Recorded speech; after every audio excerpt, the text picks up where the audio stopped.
بچې ستاسو نوم دی دا څه واقع شوي ده؟ زما نوم عطاالله دی او د منۍ اوسېدونکی یم. د منۍ؟ د منۍ. ښه. د ټرانسفارمر پرویز خټک صاحب کړی و، مونږ ټولې کلي ووټ ویل کړی و. دا کومه محله چې ده داسې به بجلي بنده کړې وه، دا ټولې محلې ووټ ویل کړی و. دی لګېدلی دی ټرانسفارمر راوړی و کسانو باندې چې روټۍ موټۍ خورولي ده. دا چا یم؟ دا دی واحد خان. واحد خان څوک دی؟ واحد خان فضل خالق زوی دی. هلته لکه د پي ټي آی څوک مشر دی؟ لکه پي ټي آی پلار مخکې پي ټي آی نه پاس شوی یم، ممبر هم پاتې شو. دی رالو په ټولو خلکو یې بجلي بنده کړي ټرانسفارمر نه چې ما ته به پیسې راکوئ. ولې؟ 200 روپۍ غوښتي.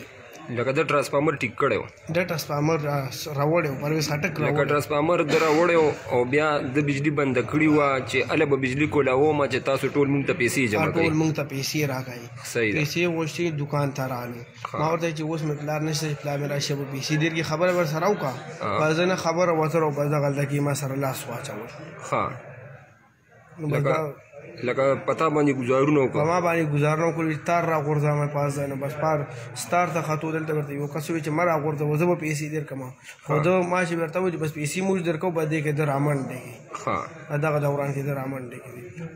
او ته ستا دوکان دی هلته کې؟ زما دوکان دی. د هغه ځای نه تار راکوزوو چې بس که پیسې نه راکوې تار مې دا د لاندې راوغورځوم.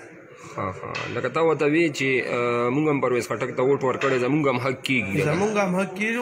او ته مونږ نه پیسې ولې غونډوې؟ ولې غونډوې؟ ټول نه غونډوي. چې پیسې به راکوې لږ به بجلي راپرېږدم. تقریبا پرون داسې بجلي باندې کړي. او دا څو روپۍ غونډولې یو کس نه؟ یو کس نه کړي 200، چا نه 500 غونډې کړي، چا نه 200 اخېستي، بس چا نه څه واسطه خپل حکومت یې سټارټ کړی. ښه. نو ته بیا کوم ځای دې خوږ شوی دی دلته؟ نو دی راغله خوله مې خوږ ده، دا سر مې لږ لګېدلی و، دا مټ کې مې څه چل. او ستا عمر څومره دی؟ ما عمر 14 سال. او سبق وې؟ 14-16 پورې تقریبا. سبق وې؟ سبق مدرسې ته ځم، سکول نه فارغ شوی یم. ښه. نو تاسو پولیس کې څه رپورټ میپورټ درج کړی دی؟ ته مقامي چوکۍ ته تللی؟ مقامي چوکۍ ته خو مو خبر ورکړو. ښه. نو هېڅ کاروایي کړې ده اوسه پورې؟